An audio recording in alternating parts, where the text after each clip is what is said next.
Since I couldn't, we're just going to get a quick glimpse of a couple of things I heard as I passed quickly through the sessions, and I won't do them justice. The advantage to the way this planning committee has worked, however, is that they have created a website, and they had in each of the sessions someone who was feverishly taking notes on a laptop.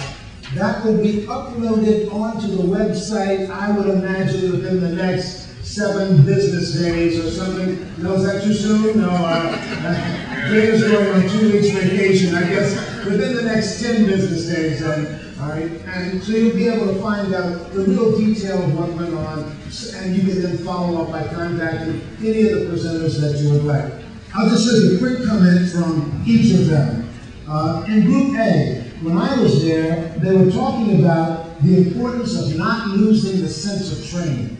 That even though we need that upfront training, we don't want to lose that as we start to worry about and start to focus on issues of foreclosure. How do we keep all of it going? I heard one of the presenters say that out of 8 classes, they spend about that last hour or so preparing for problems, helping people to know that you can get robbed just as easily by a pen as you can by a gun. And so you have to pay attention to the things that you do by pen, as well as the things that are going on that might be more visible. The other thing was that folks were talking about their ability to have some sense of incentives for folks to come. If folks aren't coming to the class, and it's not because you don't have good information, it's okay to create with your partners some incentives for each of the classes they come to. There's some type of incentive that works in your community to coach folks in. And then those folks spread the word. You get, the important thing they were saying was, we must continue to get people in for the pre-purchase counseling and the process right after purchase. So consider that.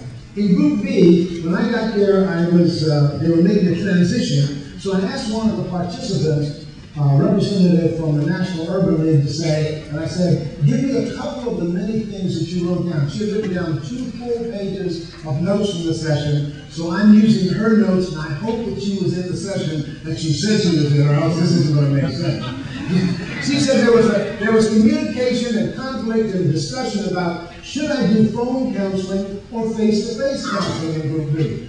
And they said there were advantages to both. The phone counseling advantage was that the people can call whenever it's convenient to them. It makes it easier for you to have contact with them. And it reduces the issue we talked about this morning of embarrassment. You don't actually see me. So if you're a person who's in my neighborhood and you might have recognized me in the grocery store, you'll only have my voice, and I can still, stroll through the neighborhood like I'm the baddest thing alive, even though I'm about to lose my house, and you won't tell people about that. So phone counseling protects some of the anonymity that's necessary. Face-to-face, they said that the advantage there is that some people really need a true person. They need to have a contact with the person, they need to feel the relationship building, and that face-to-face gives you a potential of more of that, and also a sense of I'm talking with the person who is actually looking at my papers. So if you want to do a little review of the papers and make sure that what's in print is answered right away and saving some time in that process, you might want to use the advantage of face-to-face. There was no opposition, as I understand it, from combining both. But the point was, both had their advantages. One did not seem to be ultimately that much better than the other.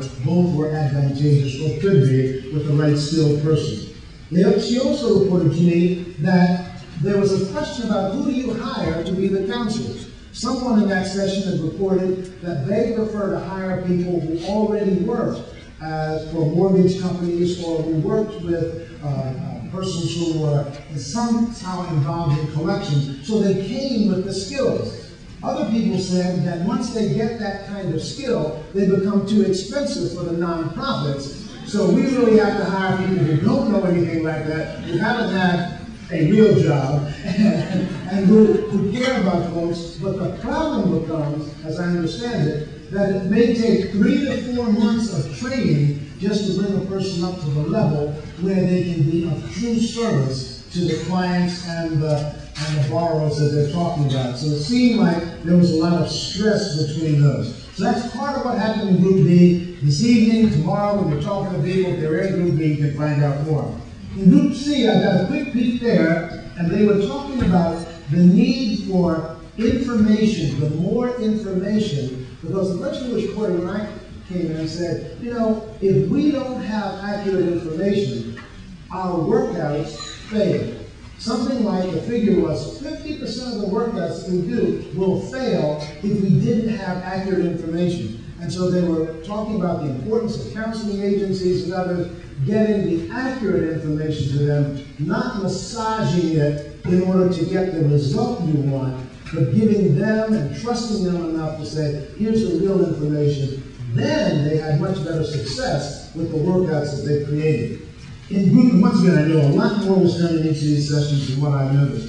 In Group D, they were really talking when I got there about issues of marketing. What is it like to do all this marketing? How do you do it? And how do you get partners? There are two kind of themes, I'll say, from that I picked up. One was truth and trust. In order to get a real sense of truth and trust, one person reported that they get to the ministers and religious leaders and they ask them to talk about it from the pulpit, to actually talk about foreclosure, to talk about getting help, seeking help early. And because there's so much trust between the people and the people who are ministering to them spiritually, that there's a carryover that's really useful. And so they encourage that. Others said people can now trust the city. And you want to let them know that they can trust the city, because many people see in some neighborhoods the city as a neutral in this process. So when the city puts flyers in their utility bills or sends, people trust it because they're saying, this is not coming from the lender, there's no really hustle here, there's no, I can be sure of what's going on. Someone said that the city believed, somebody asked why would the city do this, and in that session the person said that they had found that it cost $7,000 for the city. That's the loss of the city. You can deal with police protection, you can deal with taxes, you can deal with all of the other utility issues. $7,000 per vacant building when one is foreclosed, if one is just sitting there in the community. So the city then, they argued with the city that this is a good reason to put $150,000 into our marketing budget so that we can deal with this issue. And there was a person from Montana. Always pay attention to Montana, because you know that's kind of the basic country that we were built from. And in Montana, they've got a program called, let's see if I get the name, not Who Shot the Sheriff, but Who's Got the Sheriff. And what they do is they actually came from a sheriff, as I understand it, that the sheriff said, look, I get so sick of kind of taking out these foreclosure notices, couldn't I take something with me?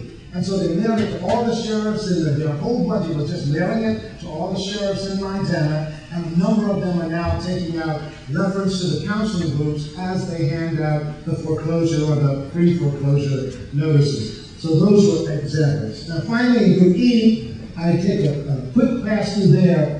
And when I was there was a person talking about the advantage of dealing. Remember we were talking earlier this morning about what do we do with the properties? What do we do with them afterward? How do we make sure that it doesn't become a blight on the community and lower the quality of life for others who are keeping up with their payments?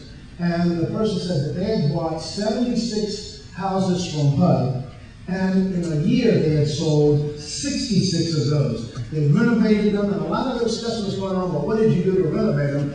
And they said things like roofs, windows. I thought it was very interesting. The person said, I'm really into kitchens. This is the person who's renovating them. And I recessed the cabinets. I wouldn't have thought that would be a critical issue. But I guess if people like kitchens and stuff like that, I'm not a cook, so obviously I couldn't spend a whole lot of time there except washing dishes. You could refurbish the sink and make it work by itself.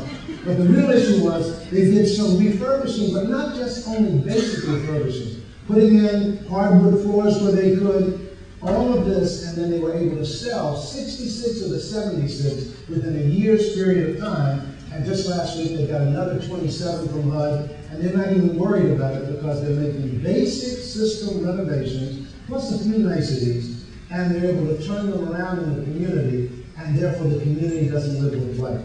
This is just a quick sample of some things that went on. I'm sure you heard a number of other things that were better than those, and even more important than the ones I was able to give you. But I will remind you that somewhere, and I don't have my book up here, so I can't tell you under which tab, I think it's really in the front of the book, if somebody will look. In the very front, there's a website, www.nw.org/foreclosure solutions. You can remember that. Foreclosure solutions. Well, I say something wrong again. All right. The website for this, this is kind of slow considering how fast NeighborWorks America is. The website for this symposium will be up September 15th. I'm sure Ken will get it done a lot faster than that. Because Ken's a man of action. He wouldn't make you wait that long for this kind of great knowledge. But by September 15th for sure. So don't forget the website address and make contact. And if you have other suggestions to send in, the committee said earlier, if you got something you just didn't have a chance to talk about, you want to send it in and fix in one of the categories, put it on the category, send it in to Jana Bauer. Is that right? Sure. Yeah, all right, to Jana Bauer. And as soon as she gets back from vacation, she'll get it on. The whole point is to have a great exchange.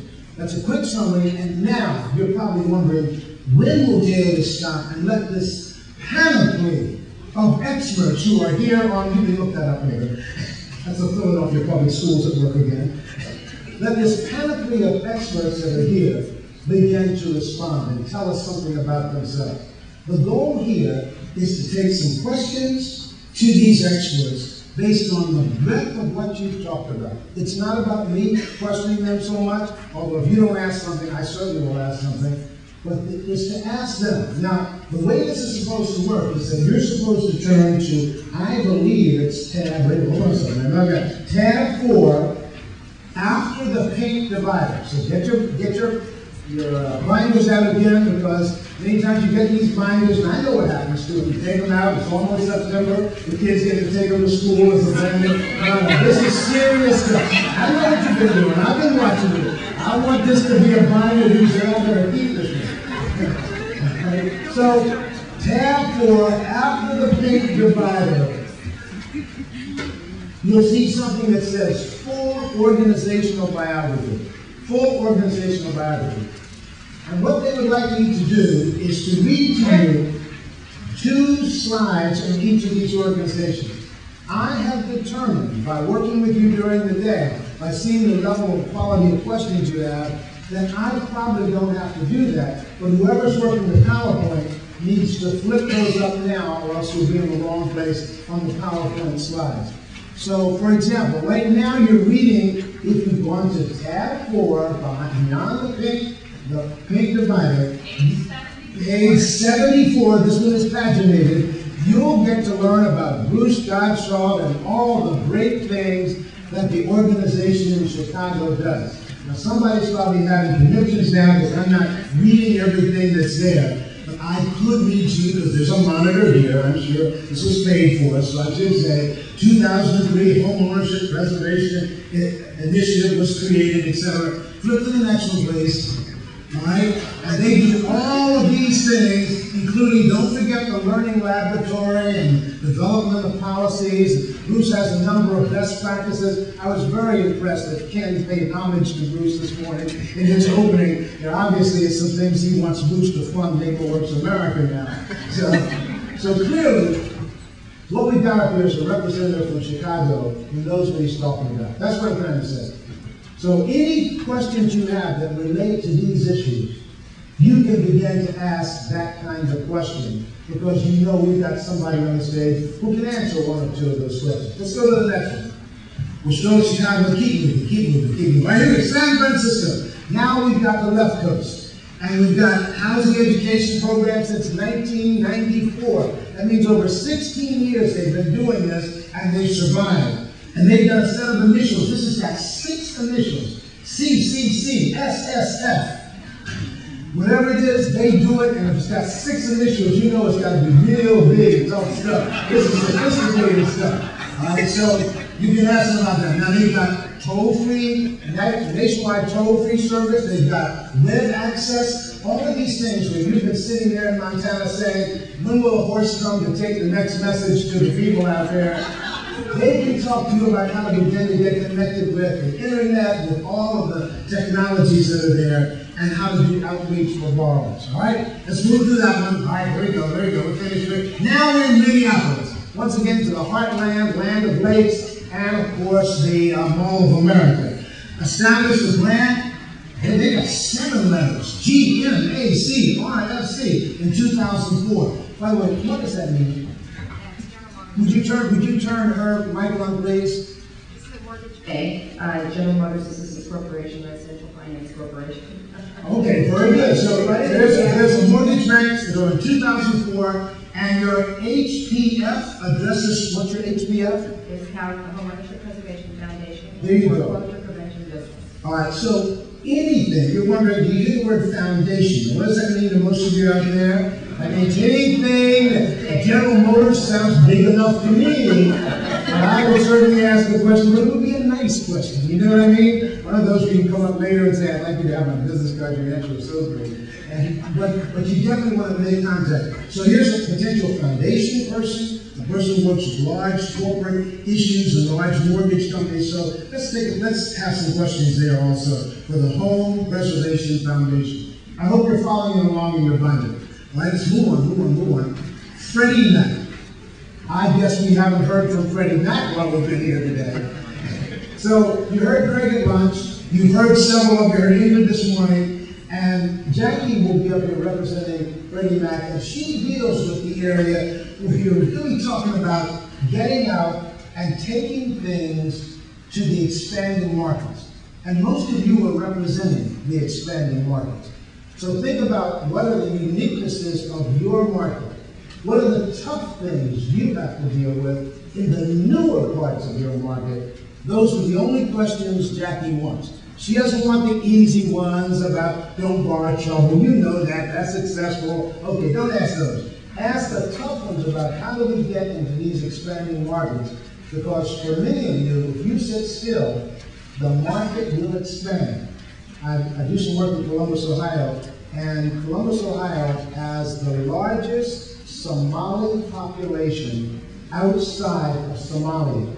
And the second largest Somali population outside of Somalia is in Minneapolis, Minnesota. And so I want you to know, don't think they're all coming to Philadelphia. We got diversity in Philadelphia, but you sit still, the expanding markets will come to you. Ask Jackie some difficult questions there. Okay, you see the other things about Freddie Mac, you can flip through them. Here we go, come on, that's all. Here we go, all right. The Neighborworks Center for Foreclosure Solutions, Washington, D.C. Now, if they don't know the answer to your toughest question, who will? This is Neighborworks. You know, they're the foundation of all good community work. Let's say the way you asked me to, Ken, I want to make sure I got it right. The real issue is, whatever the problem, you may be working with a Neighborworks organization, you may be working with an organization who's not.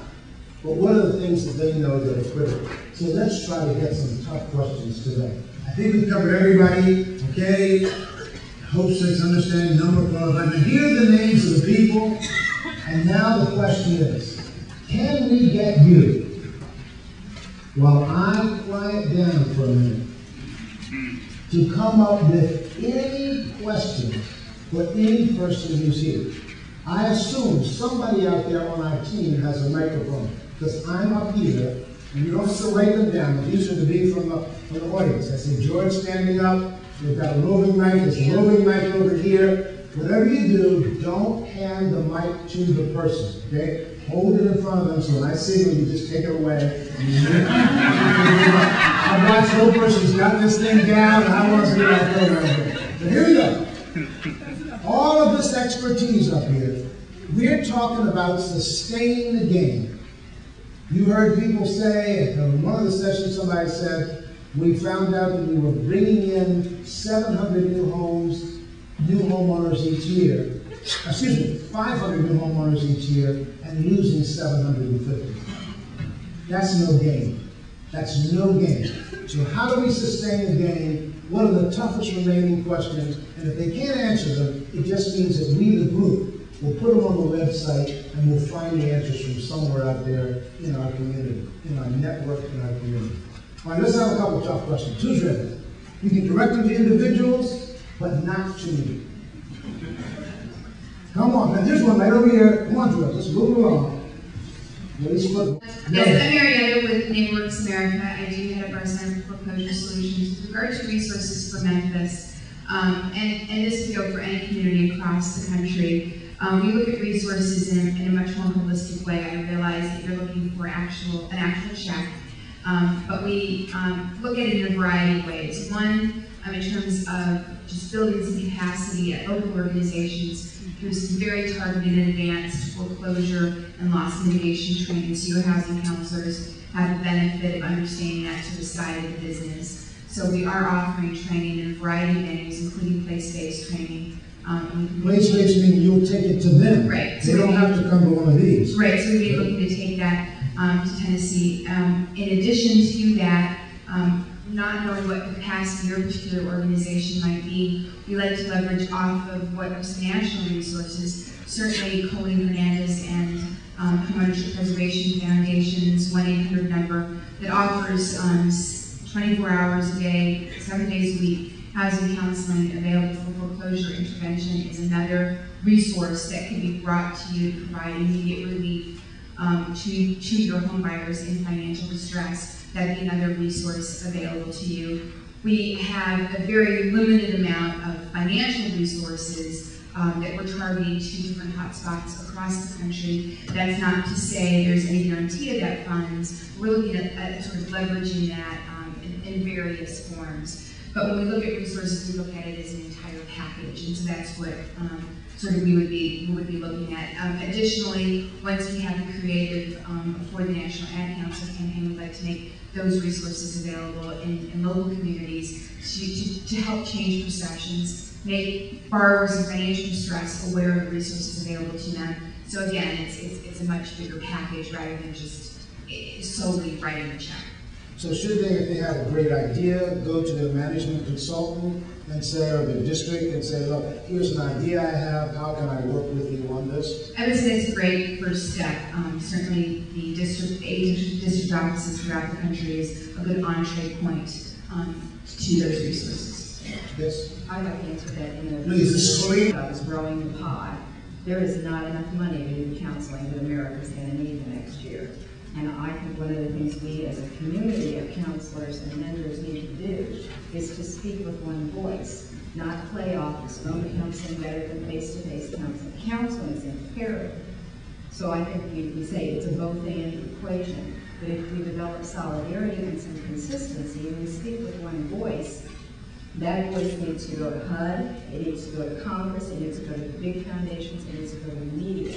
They need to know what we know from doing this work every day.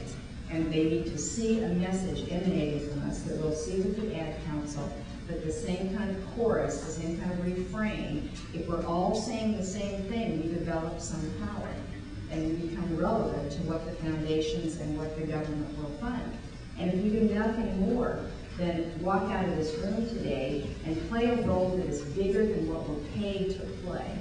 Because we're all paid to do some kind of work with this, but in addition to that staff role, we are parents, we are children, we are neighbors, we are employers. We have a role to play, and if that message comes out of our mouth in all of those roles, and if the message is foreclosure is not inevitable, people are not in this alone, the lender doesn't want to take back your house, call early to have more options. If we just develop a refrain, and we know we're going to see that out of the Ad Council, then we speak with one voice, and the people with money in this country aren't going to have any choice but to respond to us. Because as it stands now, we have a little $20 million foundation, and we're able to fund about 50 counselors to do this 24/7, 1-888-995 HOPE number.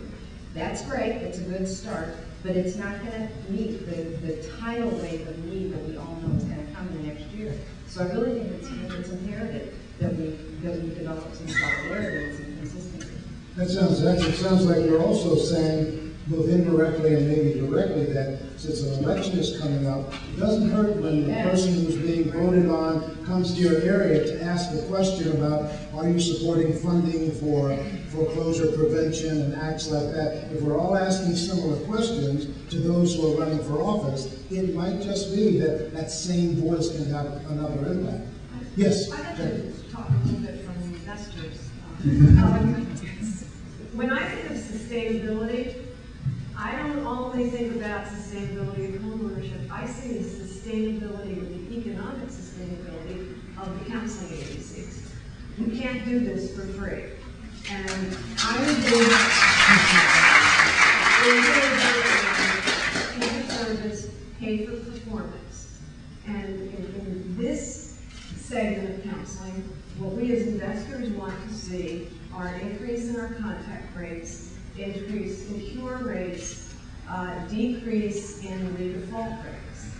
And I think it's really important for counseling groups who want to do this in the long run to develop both the data and the relationships, so that those of us who have the economic interest in this, we've heard a lot today about, the investor loses a lot of money if something goes into REO. We don't want to go into REO. And we have an economic interest in preventing that. And it's really important that through the relationship building, the data collection, that the counseling agencies establish their value, because we will pay for value. And we do it already. I just want to make that clear. We do it already in our pilots. So that's a clear, direct answer. Let's get, I see the other, Bruce, I see you ready to say it. I've got another question now, and you can start on both questions. What's the next question? By reading any newspaper across the country where the hotspots currently exist, what I would really encourage everyone to do is really drill down a little bit deeper. One of the things that NeighborWorks currently has a group of researchers working on is an economic forecasting model by which we will be able to forecast potential hotspots 18 months in the future, so we can begin organizing community groups and those locales. So it is something that we're working on diligently, and we think that hopefully very soon we'll be able to release that and test that in other markets. Okay, Bruce, do you want to do that? Well, I know the other question of local resource coming from the local, neighborhood housing service organization, that 3 years ago we saw this as a crisis and really developed some activity ourselves here, which is now being built. I think the changes have been substantial. The issues now today are the linkages. We talked about phone counseling, we talked about person-to-person, we talked about linkages to the loss mitigation and the services. And it seems to me there's lots of possible efficiencies, and there's also now inefficiencies in that whole system. There's duplication in terms of not enough information between. So I think that's a real challenge to figure out how to use our resources most effectively to then also develop those economic models that demonstrate the value of a contact, build on what people have said here in terms of what the value of those contacts is, the losses that are sustained through foreclosure, and then build that economic base that can be sustainable, that can create the kind of long-term sustainability. But we each have to do that jointly and separately, so that we're doing the best job we can, but then also linked with others in partnership, so we're using our resources most effectively. And I think that's true. On hotspots, I think that many of the organizations in this room know where the hotspots are that they're associated with. If you're in the state, which parts of the state are a problem. If you're in the city, what neighborhoods are a problem. How do you demonstrate that? How do you get a map? How do you get something to demonstrate those hotspots and then present that so that you can present your case about what the need is and what the strong, negative impact of foreclosures in a geography that you're concerned about. All right, we have another question. I see Marcia's hand up, but I don't see there's one over here, George, for you, and there's one microphone coming here. There's a gentleman right here. You want to go ahead and start with right where you are, Marshall, will be next. Go ahead. Jerry Curry from Minnesota. One of the questions I would like to ask concerns the face-to-face versus the national call-in model. It's been my experience, at least, that low-income borrowers and working-class folks tend to prefer the face-to-face versus the call-in model, and more middle-income people seem to prefer the call-in model.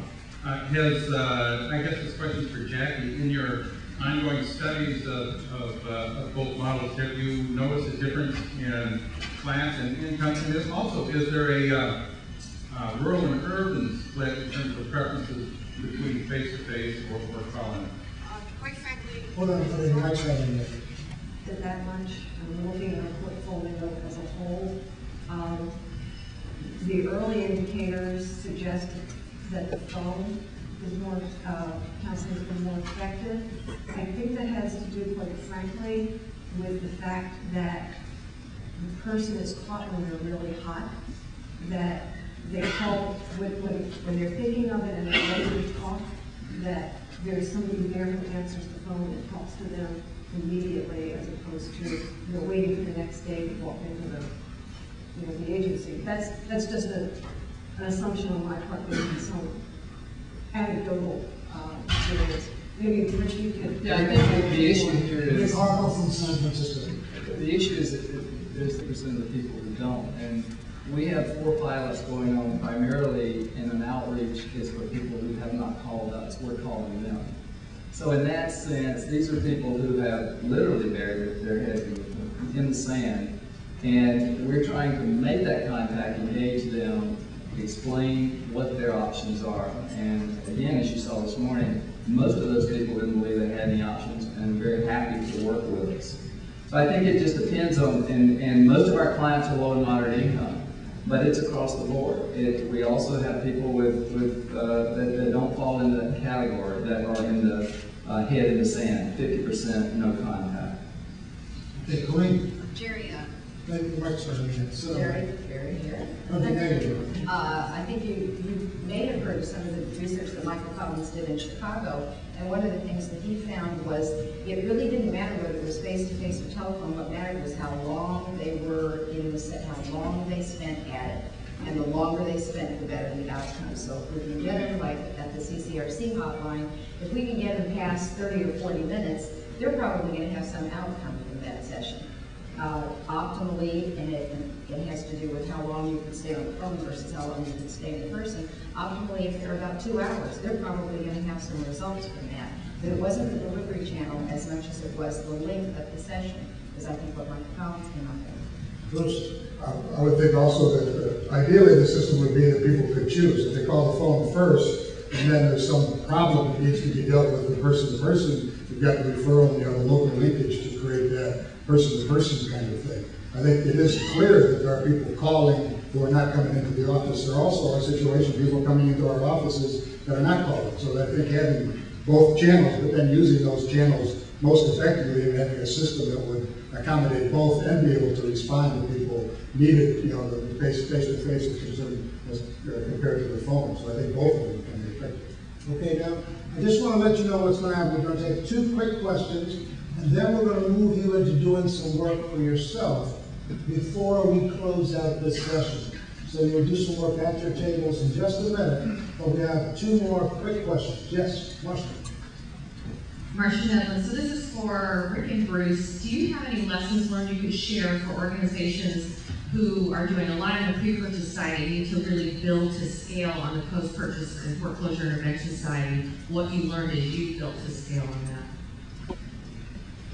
I'll start, and I think locally, it starts locally, and that means that if the emphasis has been on pre-purchase, then you want to make certain that there is the term safety net that Craig used at lunch for people on the backside locally through all the organizations. I would think that there has to be a commitment. We've heard that training is very important. It takes a lot of time, it takes a lot of expertise, and you can't simply designate someone to do this without the proper training. That's why the coursework offered here and being developed here at the Institute is so important.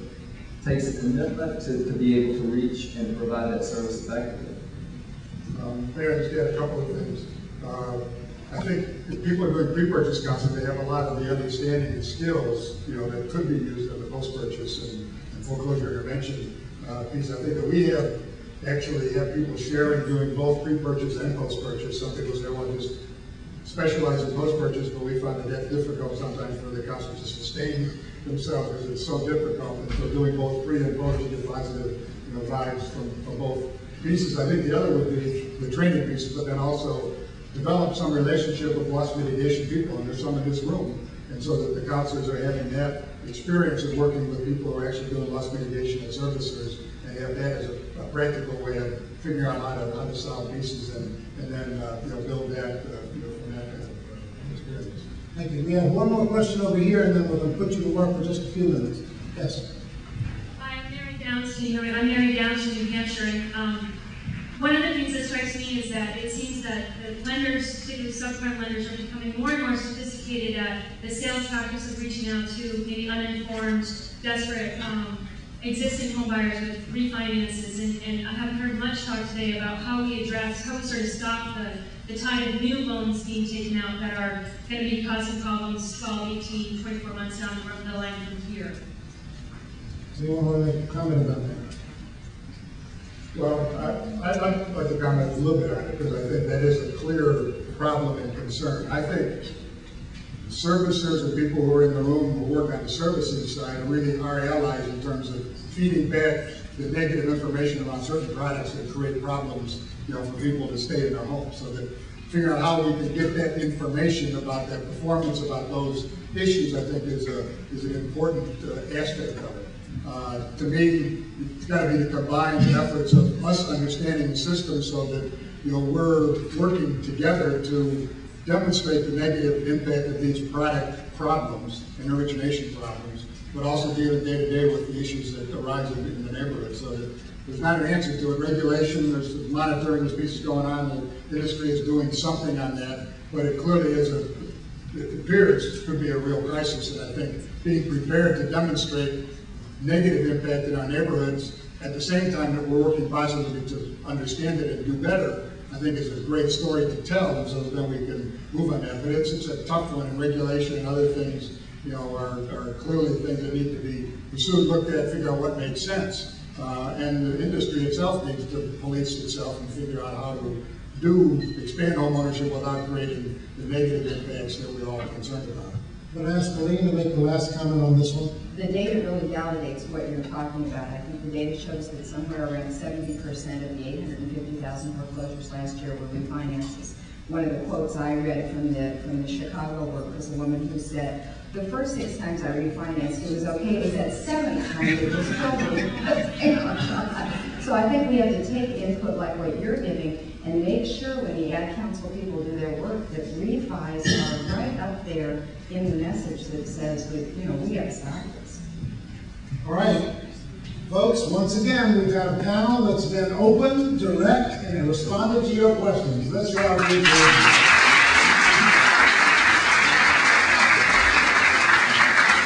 The final portion of our work here today is Dana Bauer, who is the National Director of NJET, not LiftJet, NJET.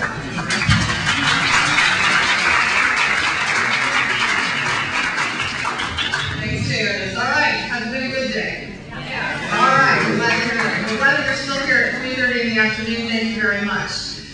I have the wonderful and distinct honor of taking some time now to recognize some organizations for some of the work that they're doing. And I'd actually like to ask Ken Wade, our Chief Executive Officer at NeighborWorks America, as well as Marietta Rodriguez, our Director of our Campaign for Homeownership and overseeing our Center for Foreclosure Solutions, that's not easy to say, to the podium to help me in presenting these awards. Each year, we have been very, very fortunate to be able to identify some really good work out in the community and bring resources to you who are very interested in the community development field to create models for your community through a variety of best practices. We call that the Innovations in Home Ownership Awards Program, and that's graciously underwritten by the MetLife Foundation, and this is our 3rd year of innovation. And we typically gear the focus around the topic that we've chosen for our symposium. And so this year, the 2006 Innovations in Homeownership Contest was entitled Innovative Strategies in Foreclosure Intervention to Preserve Homeownership.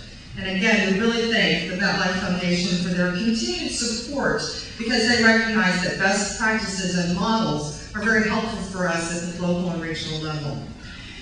The contest is open to nonprofit organizations from across the country, and they all had an opportunity to submit a number of programs. We actually had a number of organizations who submitted multiple applications.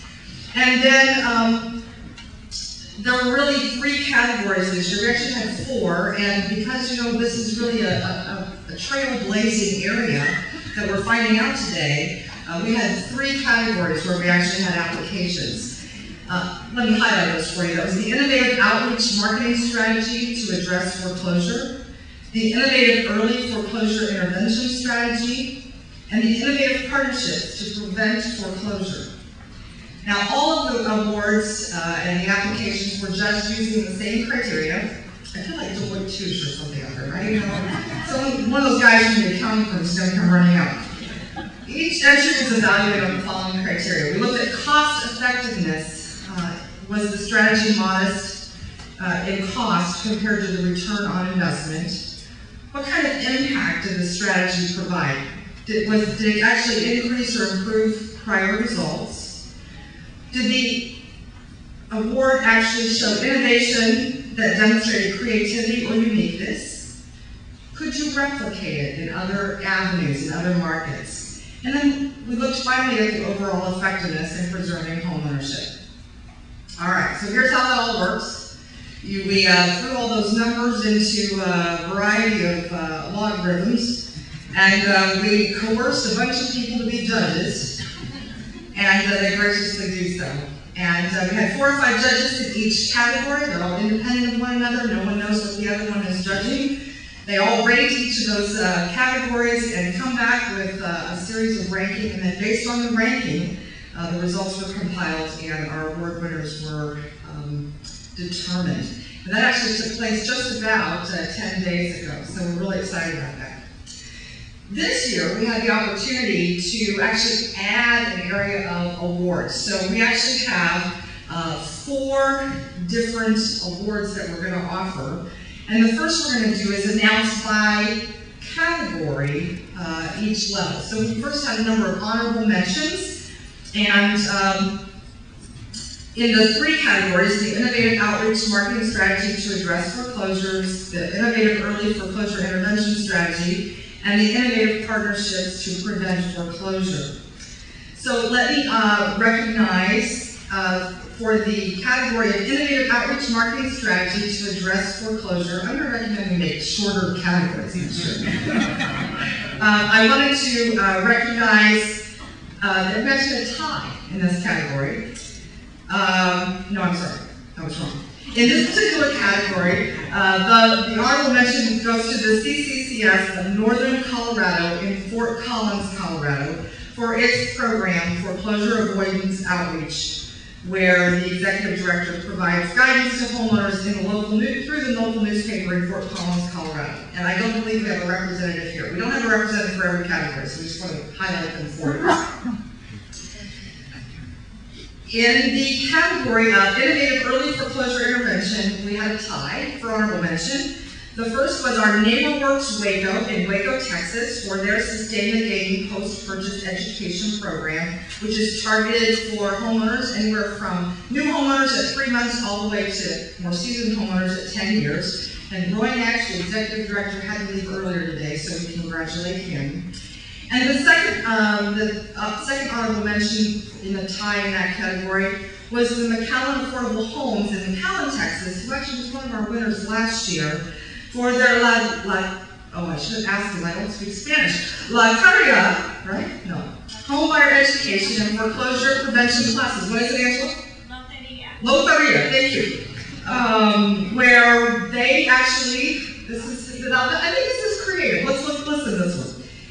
For their Spanish-speaking homebuyers, they create ways for them to teach them pre- and post-purchase information using the Mexican bingo game, Loteria. I like that game. Okay, Loteria. Okay, I'm going to learn Spanish, I'm sorry. And is Greg Davis here? Yes. Come join us, Greg. This is Greg Davis from Congressman Hinojosa's office, here to accept this award on the McAllen Affordable Homes organization's behalf.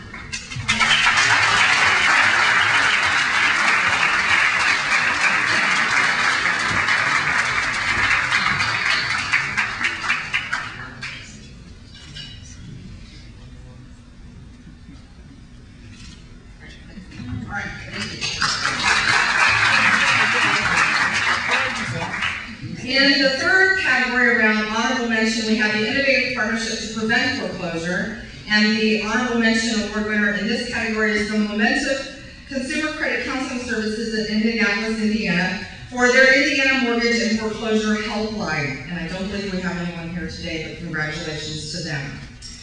We'd like to now move to the second runners-up.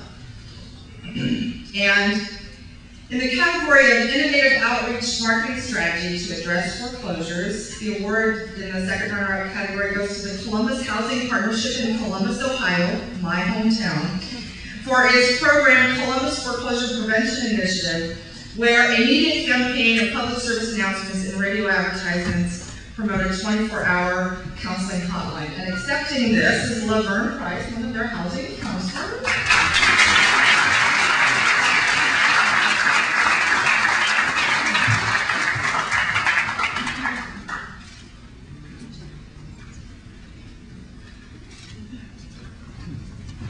Now, you all understand that media is very important. So in addition to press releases that went out nationally today, we're doing pictures, and we also have local templates. So you'll bear with us as we do this in between. And they also get a check, so that's important.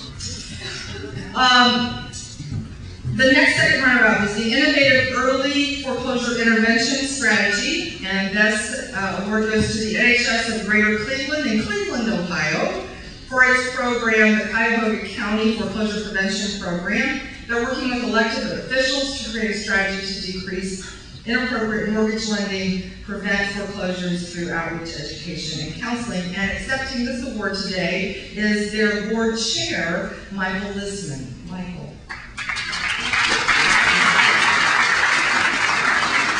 He was here, so we'll make sure that he gets this. We did see him earlier. And in the third category is the Innovative Partnership to Prevent Foreclosures, the home headquarters in Syracuse, New York, for its partnership with City Financial, where they streamlined the loss mitigation program here. We weren't sure if he was going to make it or not. So we congratulate all of our second runners-up.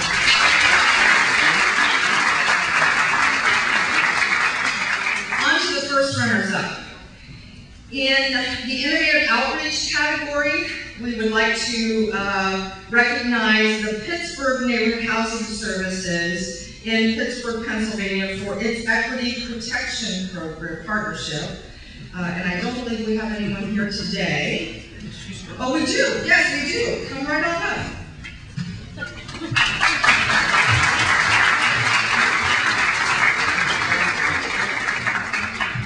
In this particular partnership, they put together in Allegheny County an anti-predatory lending initiative and worked with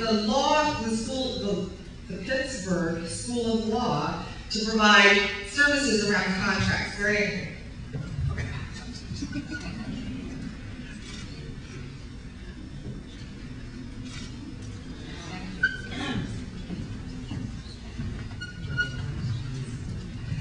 Okay, and then in the Innovative Outreach Marketing Strategy, we have the NHS of Great Falls in Great Falls, Montana.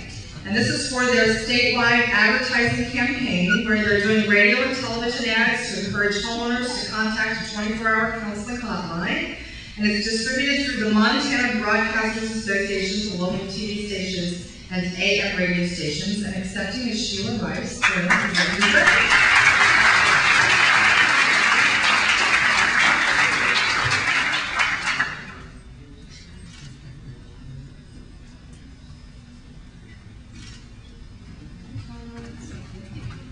And then the first runner-up in the third category, Innovative Early Foreclosure Intervention, is the Somerset County Coalition on Affordable Housing in Raritan, New Jersey, for their county program on affordable housing delinquency counseling.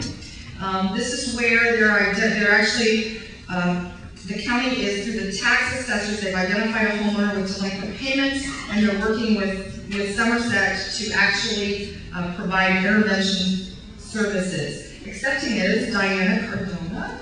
Diana, hi.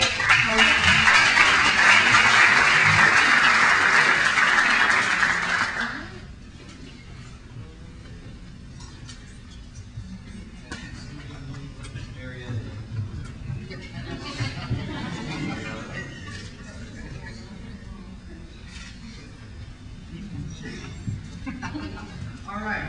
Okay, now, on to the winners. As I said, we have actually put out press releases today nationally through a number of publications. We also will be providing templates for local media to each of our winners and runners-up. And we hope that this will actually help strengthen the message within our community, which we heard was so important today. So our winner in the Innovative Outreach Marketing Strategy to Address Foreclosures is the NHS of Great Falls, Montana, for its program, Who's Got a Sheriff?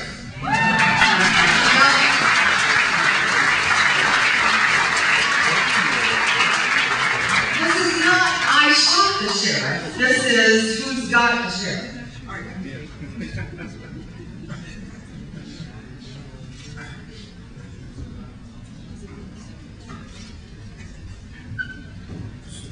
You heard a little bit about this earlier. See, it was important enough that J.O. was actually brought it up to you earlier, but here, the NHS of Montana has been working with the Sheriff's Department so that when they serve legal foreclosure notices to homeowners in the Sheriff's Department, they're actually distributing material about how those families facing foreclosure can call and get help.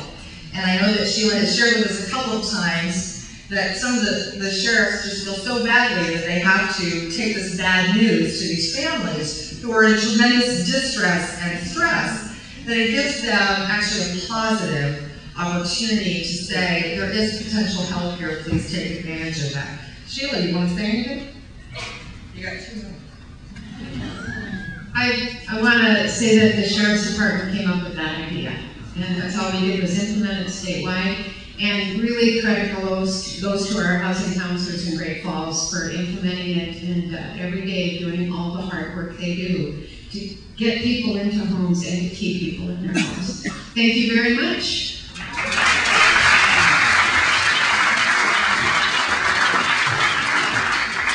The winner in the category of the Innovative Early Foreclosure Intervention Strategy is the CCCS of San Francisco for their foreclosure prevention through outbound telephone counseling.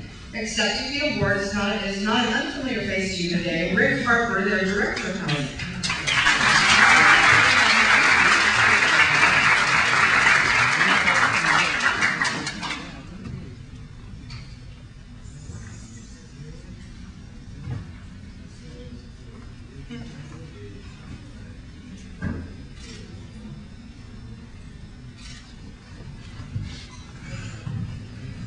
So in the program in San Francisco, you heard a little bit about it today, but the CCCS of San Francisco has taken a very proactive approach to post-purchase education and foreclosure prevention. Instead of waiting for others to take action, they actually are reaching out by taking steps of contacting the families. And they will do anywhere between 3 and 5 attempts of trying to communicate and contact families and follow up to help them out for those that are in default and delinquency. It's a proven model that has been very successful, and they've been able to help hundreds of families that might have otherwise lost their homes with some levels of solution. Any other words of wisdom for us, Rick? All right, congratulations. Thank you.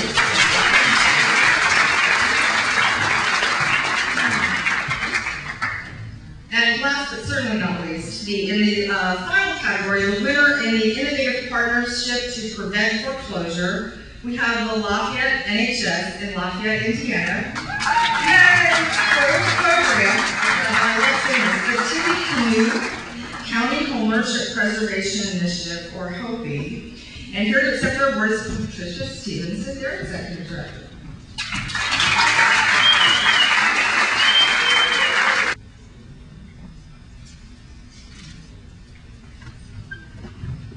Let me tell you a little bit about their program. The Lafayette NHS and Chase partnered to form the Tippecanoe County Homeownership Preservation Initiative, and it's been a successful partnership between lots of citizens and has yielded tremendous results within the community. And I know that we're joined today by a number of folks from Chase, as you saw earlier, and so we really applaud the innovation within this partnership. LNHS integrated community organizing activities into the work of this initiative, And it's been most successful in part because of that local resident leadership and organizing. They do a series of workshops and clinics. They've had over 100 people in attendance. And they've actually worked to provide outreach to key leaders and elected officials to realize that foreclosure was an issue of great importance within their community.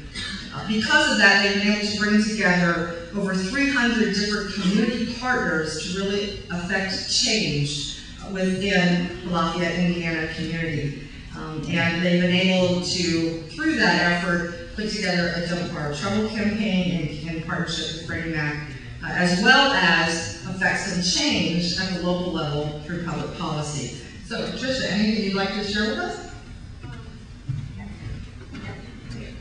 What I want to share is that don't ignore the community organizing piece of this. I think that we look at foreclosure as the problem of the lender, the problem of the borrower, but it's a much bigger problem. It's a problem of the community. And so don't overlook the power of getting the whole community involved and getting them to understand that this is a problem that we all need to solve together.